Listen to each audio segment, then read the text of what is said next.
तो वो हलीमा को मार देंगे। इस बार मैं तुम्हारे किसी भी फरेब में नहीं आने वाली। झूठ बोल रही हो तुम। सच है ये, सच कह रही हूँ बाला, सच कह रही हूँ, कसम खा के कह रही हूँ बाला। तुम नहीं चाहती ना कि वो मर जाए? तुम्हारे पास कोई चारा नहीं मुझे छोड़ने के सिवा,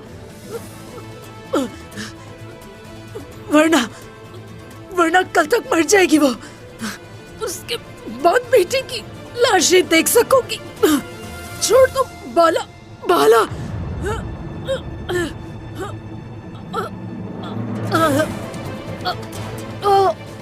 नहीं हमारे पास बाला।